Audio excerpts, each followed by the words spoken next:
Good morning, everybody. शुभोदय। So, for a small brief moment, we will turn our Bibles to Proverbs chapter 16.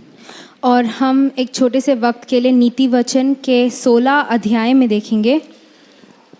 Proverbs chapter 16, 32, verse 32, the first part. नीति वचन का 16 अध्याय और 32 वचन, उसका पहला भाग हम पढ़ेंगे।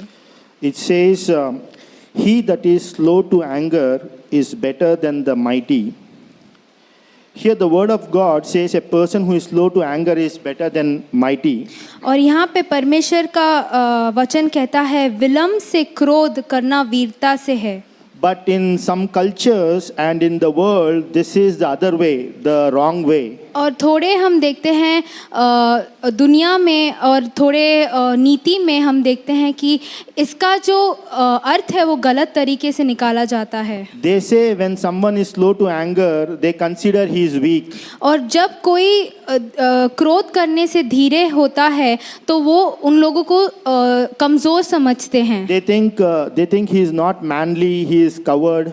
और वो डरपोक के जैसे उसको समझते हैं। But who knows that other person may be gracious, long-suffering, merciful. लेकिन कौन जानता है कि वो दूसरा व्यक्ति वो अनुग्रहित हो सकता है। In Psalms chapter 103 verse 8 it says like this. और भजन संहिता के 108 अध्याय में ऐसा कहा गया है। 103 verse 8. और 103 और 8 वचन में ऐसा कहा गया है। It says the Lord is merciful and gracious. और यहाँ पे ऐसे लिखा गया है कि परमेश्वर करुणा देने वाला और अनुग्रह देने वाला है। Slow to anger and plenteous in mercy. और वो क्रोध के जो विरुद्ध है वो बहुत धीरे है और बहुत सारा करुणा हमारे ऊपर बरसाते हैं। I want to share one incident my friend told me. और मुझे आपको एक छोटा सा कहानी बताना है जो मेरे दोस्त ने मुझे बताया। My friend was traveling with his friend in his car. मेरा जो दोस्त था उसके दोस्त के साथ कार में जा रहा था। So his friend was driving and suddenly he went and he banged a person who was riding the bike. और उसका जो दोस्त था वो उसने गाड़ी एक दूसरे व्यक्ति के साथ ठोक दिया था। And my friend's friend soon he got down from the car and my friend thought he's going to help that person. और मेरा जो दोस्त था मेरा दोस्त का जो दोस्त था उसने गाड़ी से उतर कर उसने वो वहाँ पे खड़ा हुआ था। So this person, my friend's friend, he went and started beating up the other person. तो ये जो मेरा दोस्त का दोस्त था वो उस दूसरे व्यक्ति को मारना शुरू कर दे रहा था। Actually he was at wrong. He went and he banged the person who is on the bike. जो सचमुच में अगर देखना है तो मेरा दोस्त का जो दोस्त था वो गलती में था और उसने किसी और को मारना शुरू कर दिया। So my friend asked, "अरे you were wrong. You went and banged him. Why did you beat him?" और यहाँ पे मेरा दोस्त उससे पूछ रहा था कि तुम गलत थे, क्यों उसे मार रहे हो? So my friend's friend told, "If I don't beat him, he will come and beat me." और मेरा जो दोस्त का दोस्त ये बोल रहा था कि अगर मैं नहीं मारूंगा वो आके मुझे मारेगा। So this is the height of doing wrong to the other person who is innocent.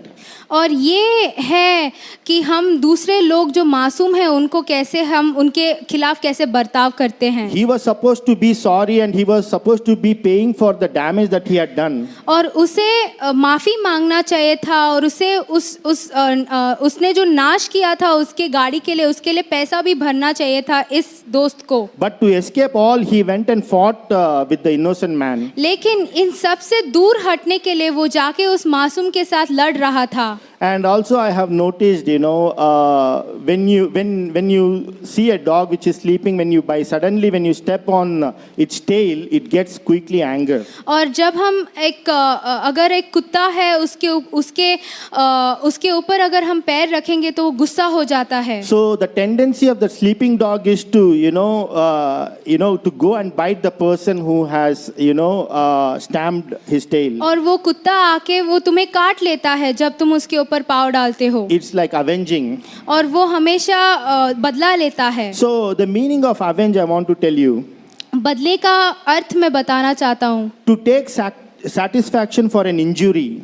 और वो हम एक संतुष्टि लेते हैं जो दूसरे व्यक्ति ने हमें दर्द पहुंचाया, by punishing the injuring party. और हम उनको जिन्होंने हमें दर्द दिया है उनको हम सजा देकर, To be right by influencing pain or evil on the wrongdoer.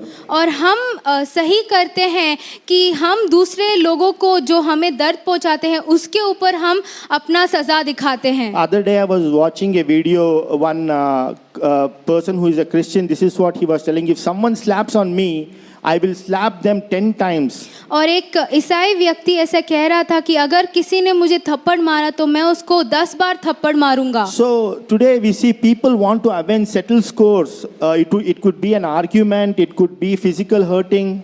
और आजकल हम देखते हैं कि बहुत सारे लोग बदला लेना चाहते हैं, और कोई भी लड़ाई हो उसके लिए भी बदला लेना चाहते So हैं, they will be satisfied when they take vengeance on other person. ताकि जब वो बदला लेते हैं उनको संतुष्टि मिले। But let us turn our Bibles to 1 Peter chapter 2, पहला पत्रस में हम देखेंगे, पहला पत्रस के 2 अध्याय verse 19 and 20. और 19 और 20 वचन हम देखेंगे।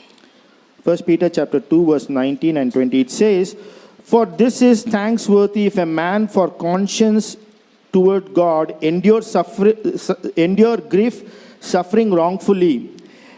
For what glory is it if when ye be buffeted for your faults, ye shall take it patiently? But if when ye do well and suffer for it, ye take it patiently, this is acceptable with God." Here we see people who are God conscious, men, women who are God conscious, they need to endure grief, suffering wrongfully. That's what the Bible says. और हम देखते हैं जो लोग परमेश्वर को अपने मन में हमेशा रखते हैं वो गलत चीज़ों को भी वो सहते हैं। This is talking about how we need to be willing to suffer the undeserved suffering. Willing to suffer the undeserved suffering. और इसका मतलब ये है कि हम चाहते हैं कि जो सज़ा, जो दर्द हमारे लिए नहीं है उसको भी हम कैसे सहते हैं। So when we do like that, this is acceptable with God. This is acceptable in God's sight. और जब हम ऐसा करते हैं, जब हम उस चीज़ों को सहते हैं, तब वो परमेश्वर के साथ उनके दृष्टि में सहमत है। For the sake of God, we should be willing to endure grief and endure suffering, undeserved sufferings. और परमेश्वर के लिए हमें उन चीज़ों को सहना है जो हमारे लिए नहीं है। So basically, when we do wrong and when we get punished, we deserve it. और जब हम गलत करते हैं और जब हमको सज़ा मिलता है तो हम उस सज़ा के लायक हैं। But our attitude should be, we need to suffer patiently even when we have not done anything wrong, but we be willing to take the undeserved suffering also. और हमें ये सहना है, चाहे गलत चीज़ हमारे लायक भी नहीं है तो हम फिर भी उसे सहते हैं। In Genesis chapter 4, we see one character like this person's name is Lamech. और हम देखते हैं उत्पत्ति में एक व्यक्ति का नाम लामेक है। And in verse 23, he says, Lamech said unto his wives, Ada and Zillah, "Hear my voice, ye wives of Lamech, hearken unto my speech, for I have slain a man to my wounding, and a young man to my hurt." Here we see, this person Lamech, just someone has hurted him, so he had gone and he had murdered that person. और हम देखते हैं लामक व्यक्ति उत्पत्ति में किसी ने उसके लिए गलत किया था और फिर लामक ने जाके उसका हत्या कर दिया। Lamech was, great grandson of Cain. और हम देखते हैं लामक केन का वंश में था। And he killed 2 men just because he was hurt and he was wounded. और उसने 2 लोगों की हत्या की क्योंकि वो उसको दर्द मिला उन दोनों से। And we'll see some more characters in the Bible, how they handle their sufferings. और हम देखते हैं कि कुछ लोग पवित्र शास्त्र में कैसे उन्होंने अपना जो स्थिति है संभाला। In David's life, we see in 2 Samuel chapter 16. और दूसरा शामूएल और 16 वचन में हम देखते हैं दाऊद का जिंदगी। And when David was running away from his son Absalom, there was one person by name Shimei. और हम देखते हैं जब दाऊद अब्सलोम से भाग रहा था, एक व्यक्ति का नाम था शिमाय, and he was from Saul's family. और वो राजा शौल के परिवार से था। And Shimei was cursing David and casting stones at David. और शिमाय पत्थर लेके दाऊद के ऊपर मारा था और उसके ऊपर, उसके नाम के ऊपर श्राप दे रहा था। David could have killed Shimei, और दाऊद शिमाय को मार सकता था, but he says, let him alone and let him curse, for the Lord hath bidden him. और लेकिन वो कहता है कि उसे श्राप देने दो क्योंकि परमेश्वर ने उसे अनुमति दिया है। David had an excellent attitude here. हम देखते हैं दाऊद के पास एक अच्छा भावना था। And in 2 Samuel chapter 19 we see Shimei is coming and asking forgiveness. He's pleading with King David. और हम देखते हैं कि फिर बाद में शिमाय आके माफी दाऊद से मांग रहा था। And in that same chapter in verse 23 David he swears to Shimei that he will not kill. और फिर उसी अध्याय में हम देखते हैं कि दाऊद ने वादा दिया था शिमाय को कि मैं तुम्हें नहीं मारूंगा। But in 1 Kings chapter 2 verse 8 to 9 David tells Solomon to kill Shimei. और हम देखते हैं कि फिर बाद में दाऊद सुलेमान से कहता है कि तुम शिमाय को मार दो। Initially David gave mercy to Shimei. और हम देखते हैं शुरुआत में दाऊद ने शिमाय को करुणा दिया। But he was not satisfied. He revoked the mercy. He cancelled mercy and brought judgment on Shimei. लेकिन उसने अपना जो करुणा था उसको उसने दूर रख दिया और फिर बाद में अपना बदला लिया। This person who experienced so much of mercy, David experienced so much of mercy and he thanked God for all the mercies. Now he is bringing judgment on Shimei. और ये हम देखते हैं कि दाऊद ने परमेश्वर से इतना अनुग्रह और करुणा लिया था और फिर अंत में हम देखते हैं कि उसने बदला लिया। I wish David could have put his vengeance to death as he was dying in his old age. मैं चाहता था कि दाऊद अपना जो बदला का भावना है उसे मार सके। But David resurrected his vengeance on Shimei. लेकिन दाऊद ने अपना बदला को पुनरुत्थान दिया और शिमाय को मार दिया। And thirdly, we see the greatest man of all times. He is Jesus Christ, the God man.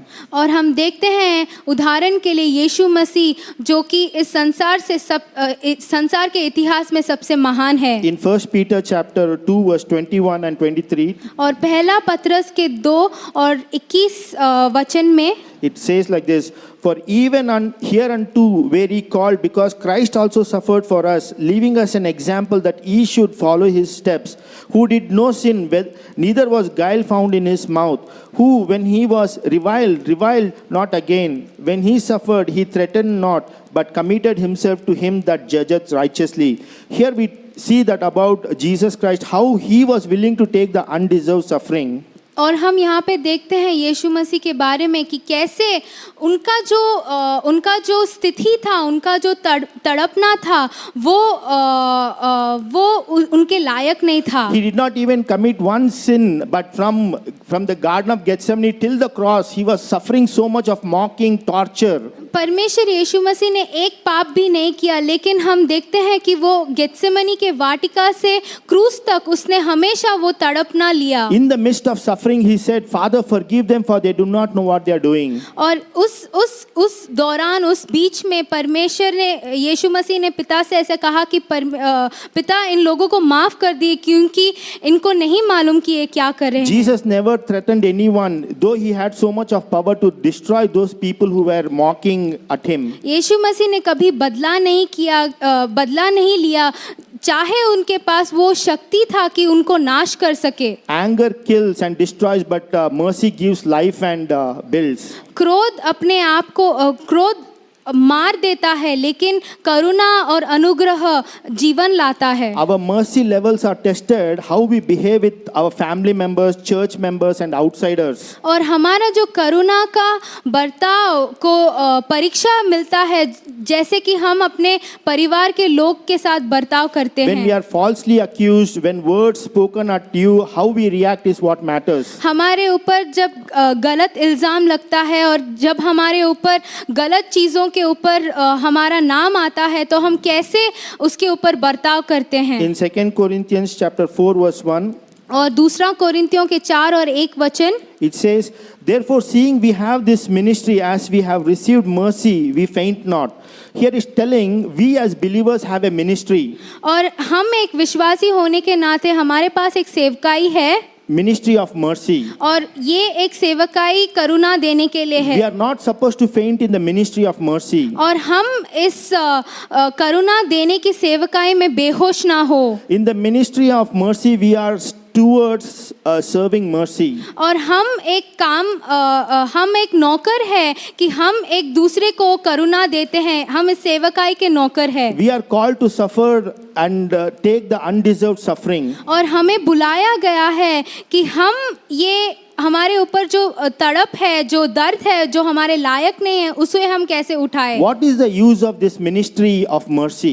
और ये इस करुणा का सेवकाई का क्या इस्तेमाल है। The ministry of mercy is acceptable to God as per Matthew chapter 12 verse 7. और ये सेवकाई परमेश्वर को स्वीकार है, जैसे कि मती में हमने पढ़ा। And in Matthew chapter 5 verse 7 it is saying, blessed are the merciful and that they also obtain mercy. और यहाँ पे मती के 5 और वचन में ऐसा कहा गया है कि जो लोग करुणा देते हैं उनके ऊपर आशीष है। So glory is reserved for those who suffer the undeserving suffering. और महिमा उनको मिलता है जो वो बोझ उठाते हैं जो उनके लायक नहीं है। Joseph suffered undeserved suffering from his brothers and also from Potiphar's wife. हम यूसुफ के बारे में देखते हैं कि कैसे उसने इस बोझ को उठाया जबकि वो उसका नहीं था, अपने भाई से और पोटीफर की बीवी से। And Job also, he also suffered the undeserved suffering. और हम देखते हैं आयुब को भी कैसे ये बोझ उठाना पड़ा। So God blesses those people